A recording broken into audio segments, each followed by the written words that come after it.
Frank Sullivan stood frozen at the boarding gate of Callahan Airlines Flight 217, his cane tapping a faint rhythm on the polished Seattle airport floor as Linda Hayes, the gate agent, delivered her verdict with a tight smile. "Sorry, sir, there's no seat for you on this flight." Her words hit like a slap, sharp and cold, cutting through the hum of the terminal. Frank, 80 years old, his faded army jacket hanging loose on a frame thinned by time, adjusted his cap with a trembling hand. White wisps of hair peeked out, framing a wrinkled face where tired eyes held a flicker of pride. Behind him, unnoticed in the crowd, James Callahan, Jim to his friends, watched from a pillar, his jaw tightening under a plain black hoodie. At 35, Jim owned Callahan Airlines, but today he was just another passenger, blending in to see how his people treated folks like Frank. What he saw made his blood simmer. Linda's dismissive shrug, Frank's quiet slump. How could they treat a war hero like trash? The terminal buzzed with March 2025 life, coffee scents wafting from a kiosk, static-laced announcements crackling overhead, travelers hauling bags toward gates. Flight 217 to Seattle was minutes from boarding, its jet bridge a lifeline for weary souls heading west. Jim leaned against the pillar, jeans scuffed, hoodie pulled low, his sharp eyes scanning the scene. He'd built Callahan Airlines from a single plane in 2010, a tribute to his grandfather Bill Callahan, who'd taught him integrity mattered more than profit. Bill's stories of the Korean War, of grit, loyalty, and men like Frank, echoed in Jim's head as he watched Linda tap her clipboard, her blonde ponytail swaying with impatience. Frank's journey wasn't grand, just a trip to a dwindling unit ceremony, but to Jim, it was everything his airline should stand for. Jim wasn't supposed to be here like this. At 35, tall and wiry, he usually sat in boardrooms, not gate lines. He'd grown Callahan Airlines with sweat and a promise. Fair fares, honest service, a ride folks could trust. His grandfather's lessons, treat people right, keep your word, were the backbone of every flight. Lately, though, cracks showed. Complaints piled up, rude staff, botched bookings, veterans ignored. Jim saw it in emails. Old-timers like Mr. Hensley from Boise, 72, bumped off a flight for overbooking, or Mrs. Carter, 68, left stranded in Denver. His gut churned. Bill's voice whispered, "You're slipping, Jimmy." So he ditched his suit, grabbed a coach ticket, and boarded his own plane's undercover. Today, Flight 217 was his lens. What was breaking, and who was breaking it? It started with Frank's shuffle to the gate. He'd handed Linda his boarding pass, a month-old purchase for seat C22A, his voice steady despite the years. "Heading to Seattle for my old unit," he'd said, simple as that. Linda's smile flickered, then hardened. "Sir, this ticket's invalid for this flight." Frank frowned, leaning on his cane. "That can't be right. I booked it myself." She scanned it again, her impatience flaring. "It's been reassigned. Wait here while we sort it." Frank sighed, stepping aside as the lines surged past. Businessmen in suits, families with kids, all oblivious. Jim's fingers tightened on his phone. "Overbooked?" Sure, it happened. But Linda's tone, her quick dismissal, stank of something worse. Jim edged closer, pretending to check his boarding pass, his ears tuned to Linda's hushed exchange with another agent. "Overbooked again. Old guy'll fuss if we push him," she muttered. Her co-worker smirked. "Easier to bump him. Less hassle." Jim's stomach turned. Hassle? Frank wasn't yelling or waving his cane. He stood patient, a rock in the chaos, while 10, then 15 minutes ticked by. Passengers streamed aboard, some tossing Frank pitying looks, others blind to him. Linda returned, her face a mask. "Mr. Sullivan, no seat today, flight's full." Frank blinked, his voice firming. "Full? I paid for my ticket. I've got a ceremony to make." Linda's tone shifted, sharp now. "It's overbooked, sir. We'll rebook you tomorrow." Jim's pulse spiked. "Tomorrow?" Frank straightened, pride cutting through his slump. "I'm not asking for favors, just the seat I bought." A kid nearby tugged his mom's sleeve, pointing at Frank's jacket. "Look, medals." The mom shushed him, hurrying away, and Jim's chest ached. That jacket, worn patches, pinned honors, screamed sacrifice, yet Linda smirked like Frank was a nuisance. Jim couldn't take it. He stepped forward, voice calm but steel-edged. "Excuse me, what's the problem here?" Linda jolted, her mask slipping. "Oh, just assisting this passenger, sir." Jim raised an eyebrow. "Assisting by denying his seat?" Frank turned, surprised. "It's fine, son. I'll sort it." Jim ignored the deflection, locking eyes with Linda. "He's got a valid ticket, right?" She hesitated. "Yes, but then he boards." Jim snapped, his tone hardening. "Overbooking's your mess, not his." Linda flushed, stammering. "I'll see what I can do." She scurried off, whispering to her co-worker, and Jim turned to Frank with a small smile. "I'm Jim. Mind if I stick around to make sure they don't jerk you around?" Frank chuckled, a dry rasp. "Suit yourself, son. Appreciate it." They talked as the line thinned. Frank's Korean War days, the ceremony for his shrinking unit, his humble shrugs hiding a mountain of stories. Linda returned, sour-faced. "We've got you a seat, sir. Last row by the restroom." Frank nodded, shoulders dipping, but Jim's gut twisted. "That's it?" He paid for better. Linda's smile was brittle. "Best we can do." Jim's gaze sharpened. He wanted to rip off the hoodie, flash his title, James Callahan, CEO, but held back. Something deeper was rotting here, and he needed to peel it open. As Frank shuffled toward the jet bridge, Jim followed, his mind racing. Then it happened. Frank stumbled, his duffel spilling.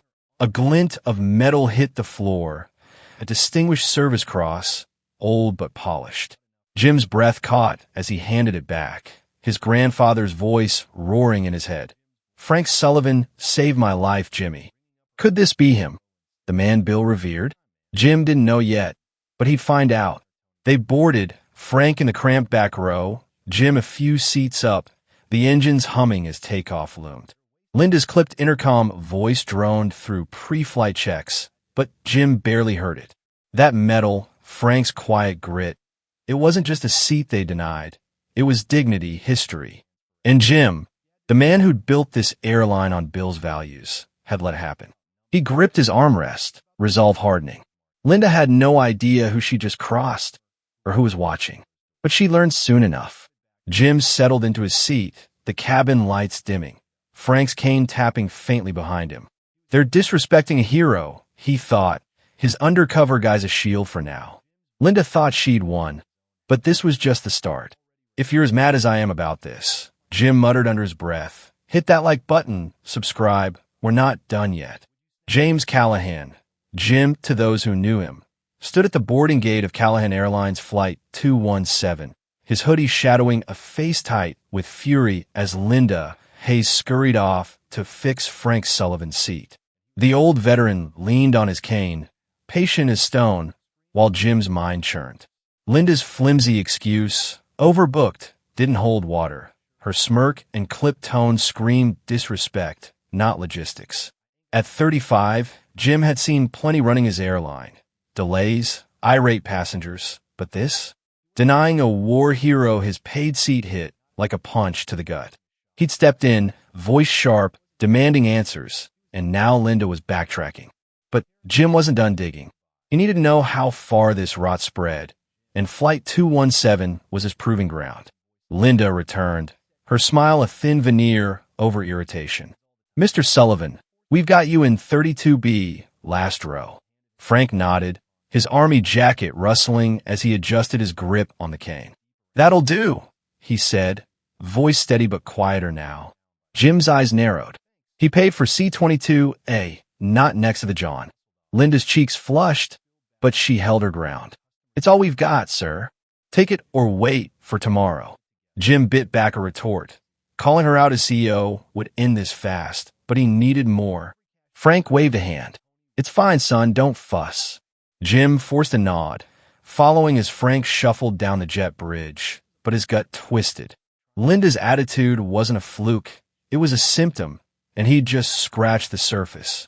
The cabin of Flight 217 hummed as passengers settled. Businessmen tapping laptops, a mom wrangling a toddler, the air thick with recycled staleness. Jim took a seat in 15C, a few rows ahead of Frank's cramped spot by the restroom. his sharp eyes tracking Linda as she briefed the crew. He learned fast. Frank was no ordinary passenger. When that Distinguished Service Cross spilled from Frank's duffel, Jim's world tilted.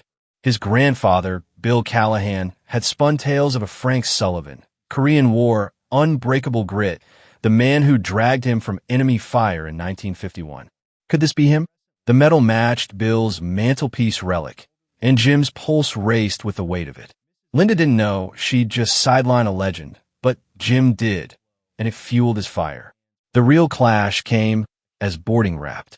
Linda huddled with a flight attendant, a wiry guy named Pete, their whispers drifting over the pre-flight din. "Old guy's lucky we even squeezed him in," Linda said, smirking. Pete chuckled. "Yeah, rather bump him than deal with the scene. Captain hates delays." Jim's fists clenched under his tray table. A scene? Frank hadn't raised his voice once, just stood there, dignity intact, while they plotted to ditch him. This wasn't overbooking. It was disdain, a choice to shove aside anyone inconvenient. Jim's airline, Bill's legacy, was built on respect, not this garbage. Linda and Pete didn't see a hero. They saw a hassle, and that was the enemy Jim faced now. Tension spiked as the plane taxied, engines rumbling low. Jim caught Linda's voice again, louder over the intercom. "Prepare for takeoff. Keep seatbelts on." Then softer to Pete. "Old guys like him slow us down. Should have stayed home." Jim's blood boiled. Slow us down? Frank's medals said he'd run through hell for men like Bill. Yet here he was, a footnote to Linda's schedule. A kid across the aisle pointed at Frank's jacket, whispering, "Cool pins." His dad hushed him, but Jim saw it. Those patches meant something, even if Linda didn't. He scribbled a note on his phone. "Check crew training, priority on vets." This wasn't just one bad apple. It was a crack in the system, and Jim needed to know who'd let it fester. The plane leveled at cruising altitude, a faint calm settling over the cabin. Coughs, murmurs, the ding of call buttons. Jim unbuckled, stretching his legs, and ambled toward the back, casual as any passenger. Frank sat in 32B, eyes closed, his duffel tucked under the seat, that metal hidden but heavy in Jim's mind. "Mind if I sit a spell?" Jim asked, nodding at the empty middle seat. Frank cracked an eye, squinting. "Sure, son, long as you don't mind the stink back here." He gestured to the restroom, a wry grin breaking through. Jim laughed, easing in. "I've smelled worse. Try a cockpit with a rookie pilot." They talked, slow and easy, the roar of engines a backdrop. Frank's voice was gravelly but warm, recounting bits of his past. Korea, 1951, a unit cut off in the snow. "Cold as death up there," he said, "but we held." Jim nodded, probing gently. "That medal, Distinguished Service Cross, right?" Frank's fingers brushed his bag, a flicker of surprise in his eyes. "Not many spot that these days." Jim smiled. "My granddad had one, Bill Callahan. Said his squad owed everything to a guy named Frank Sullivan." Frank's gaze sharpened, a pause stretching long. "Bill Callahan? Tall fella, quick with a joke." Jim's heart thudded. "That's him." Frank leaned back, a soft smile tugging his lips. "Good man, Bill. Kept us laughing when the shells flew." Jim swallowed, the pieces locking tight. This was him, the Frank from Bill's stories. He said you saved his life, pulled him out of a firefight. Frank shrugged, deflecting. "We saved each other. That's how it worked." Jim pressed, voice low. "He owed you everything. Said you were the glue." Frank's smile faded, something heavier settling in. "Lost too many that day. Bill was one we kept." The weight of it hung between them, loyalty and loss threading through every word. Jim glanced up. Linda was pacing the aisle, her eyes flicking their way, irritation creasing her brow. She didn't know who Frank was, didn't care, and that ignorance was Jim's fight now. He'd walked onto this plane to spot cracks, but Frank's story turned it personal. Bill's honor, his own promise, teetered on the edge. Linda thought she'd shuffled Frank off, problem solved, but Jim saw the truth. His airline was failing the people it swore to serve. And Frank? He wasn't just a passenger. He was a mirror, reflecting every value Jim feared losing. Jim shifted in the seat. The restrooms hum a dull roar beside them. Frank's quiet strength, a stark contrast to Linda's snide whispers. They're blind to who you are, Jim thought, his resolve steeling. Linda had no clue what she'd sparked, or who she'd underestimated. Who's letting this slide? He wondered, the question burning as the plane soared on. James Callahan, Jim, sat beside Frank Sullivan in the cramped back row of Callahan Airlines Flight 217. The restrooms hum a steady drone as the old veteran's words sank deep. Lost too many that day. Bill was one we kept, Frank had said, his voice carrying the weight of 1951 like it was yesterday. Jim's chest tightened, the Distinguished Service Cross in Frank's duffel a silent witness to the truth. This was the Frank Sullivan his grandfather Bill had revered, the man who'd hauled him from a Korean firefight, the glue of a battered unit. At 35, Jim had built his airline on Bill's values. Honesty, respect, but now, staring at Frank's sideline by his own crew, he felt the ground shift. Linda Hayes didn't just deny a seat. She'd spat on a legacy, and Jim was wide awake to it now. The plane cruised at 30,000 feet, cabin lights dim, passengers dozing or tapping screens. Jim leaned back, Frank's story replaying in his head. Snow, shells, a squad cut to ribbons. Bill had told it 100 times. Frank dragged me 200 yards. Jimmy, bullets chewing the dirt. Oh, my life. Jim glanced at Frank, eyes closed, hands resting on his cane, and saw more than an old man in a faded jacket. This was a hero, humble as dirt, and Jim's airline had treated him like baggage. The realization hit hard. He wasn't just fighting Linda's smirk. He was fighting for Bill's memory, for every vet who'd earned better than this. Frank wasn't a random passenger. He was the line Jim couldn't let blur. Jim's mind churned, his hoodie a shield as he wrestled the stakes. He'd started Callahan Airlines in 2010, a scrappy dream fueled by Bill's lessons. Treat folks right, keep the faith. At 35, he'd dodged sleep to keep it flying, but now? Complaints flooded his inbox. Vets bumped, seniors ignored, while his staff shrugged it off. Bill's voice haunted him. You're the captain, Jimmy. Don't let her sink. Jim feared he already had. Frank's quiet grit, that metal, mirrored everything he'd sworn to protect. Yet here he was, powerless in row 32, watching his own crew fail a man who'd never failed anyone. Could he fix this, or was Bill's legacy slipping through his fingers? The tension snapped as Linda strode down the aisle, her clipboard clacking, her voice cutting through the hum. Sir, you need to return to your seat, she told Jim, her tone clipped. Can't block the aisle back here. Jim met her gaze, steady. I'm in an empty seat, not blocking a damn thing. Frank cleared his throat. Don't fuss, son. She's just doing her job. Linda's jaw tightened, but she backed off, muttering to Pete up front. Jim caught it. Nosy guy. Probably thinks he's special. His blood flared. Special? Frank was the special one, and Linda was blind to it. But her retreat gave him space, and he dug deeper with Frank. Bill said you held a hill, 10-1 odds. That true? Frank's eyes opened, distant. Yeah, lost our lieutenant. Had to step up. Hell till dawn. Jim's throat caught. 10-1. Hours of hell, and Frank brushed it off like a chore. Then it hit, a twist that rocked him back. He'd seen Linda's name before, not just a gate agent, but in a report last year. A passenger, 67, had complained. Blonde gal at the gate laughed when I asked for help. Said I was too slow. Management had flagged it. Linda Hayes, but her supervisor buried it, citing tight schedules. Jim's pulse hammered. This wasn't new. Linda had a history, and someone higher up let it slide. The route wasn't just her. It climbed the chain, and Jim's airline was complicit, shielding slackers while heroes like Frank ate the fallout. The crisis peaked as the plane dipped slightly, turbulence rattling trays. Jim's phone buzzed, a text from his ops manager. Flight 217 overbooked. Crew handled it. Handled it? By shoving Frank to the back like luggage? He stared at the screen, then at Frank, who coughed softly, adjusting his jacket. Linda's voice floated back. Captain's happy, on time, no fuss. Jim's stomach sank. On time at what cost? He pictured Bill's face, weathered and stern. You let him cut corners, you're done, Jimmy. The twist stung deeper. Linda's past wasn't a fluke. It was a pattern, and management had greenlit it. Frank's seat wasn't just lost. It was stolen by a system Jim had let fester. The darkest moment came as Frank shifted, resigned. Back here's fine, son. Don't need much. Jim's heart cracked. Fine?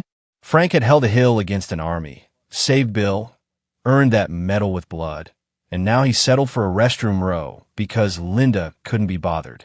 Jim's airline, his pride, had failed a man who'd never failed his country. He saw it clear.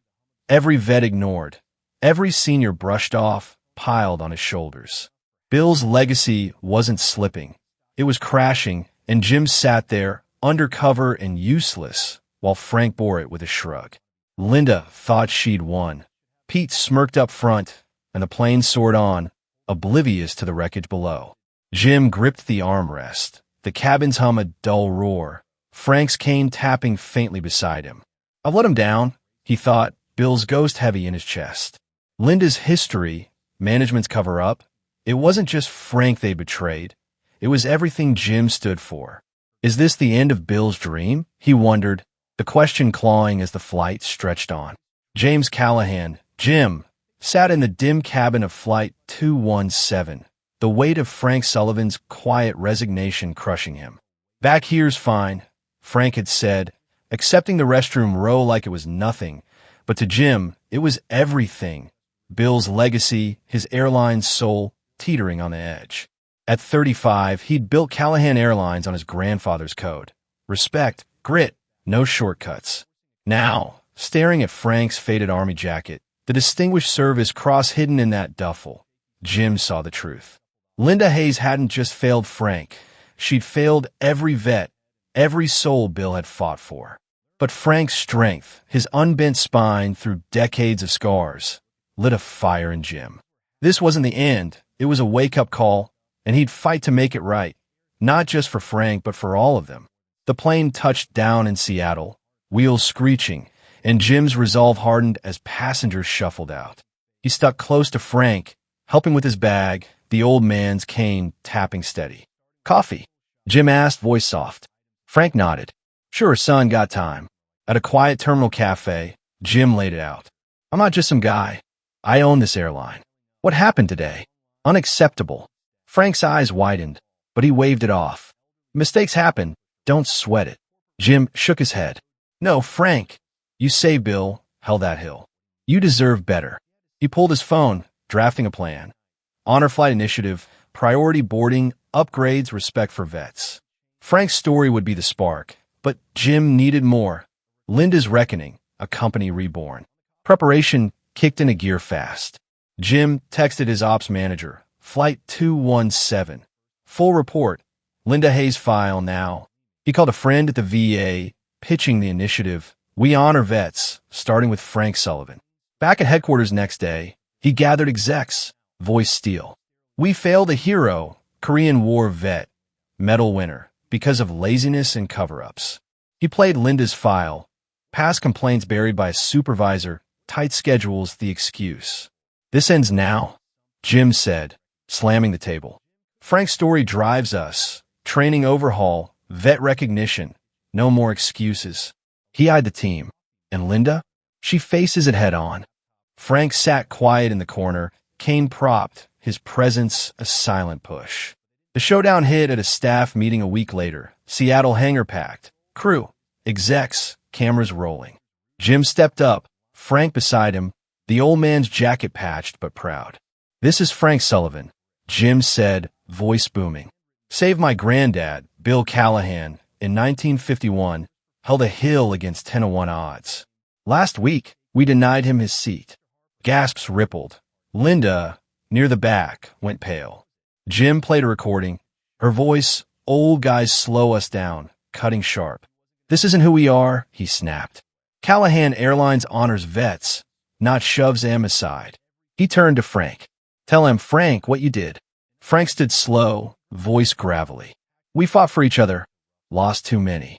Just wanted my seat, not a fuss. The room hushed, shame thick in the air. The climax struck, as Jim unveiled the twist. "Linda," he called, eyes locking hers. "You dismissed him, thought he'd fade away. Apologize." She stumbled forward, face red. "Mr. Sullivan, I didn't know. I'm sorry. I'll do better." Frank nodded, gentle. "Learn from it, girl. That's enough." Jim raised a hand. "Not just words, action. We're partnering with the VA. Honor flight starts today." He signaled, and a curtain dropped. A gleaming plane, Frank Sullivan, a legacy of courage painted bold on the tail. The crowd erupted, Linda's tears mixing with cheers. Jim leaned to Frank. "This flies for you, and every vet we've failed." Resolutions settled as the hangar buzzed, news crews swarming. Frank's plane took its first flight that afternoon. Vets aboard, families clapping, Callahan Airlines reborn. Linda stayed on, retrained, her clipboard now a tool for respect, not excuses. 2 months later, terminals echoed with "thank you, vet" from staff, priority lines, free upgrades, stories like Frank's shared on screens. Jim stood outside, watching Frank's name soar overhead, the VA deal locking in nationwide. Mrs. Hensley from Boise flew first class. Mr. Carter got an apology call. Bill's legacy wasn't ash. It was steel, forged anew by a man who'd never asked for it. Jim locked the hangar that night. Frank's cane long gone, the air crisp with March promise. He thought of Bill, smiling down, and Frank, humble as ever, changing more than he'd know. Callahan Airlines led now. Vets honored, dignity first. But Jim wondered, staring at the stars, can gratitude remake an industry, or is this just a start? The question lingered, a quiet challenge to keep fighting. He turned, hands in pockets, the plane's hum fading. If you believe in justice for vets like Frank, he thought, subscribe, hit that like, drop a comment. Let's keep this alive.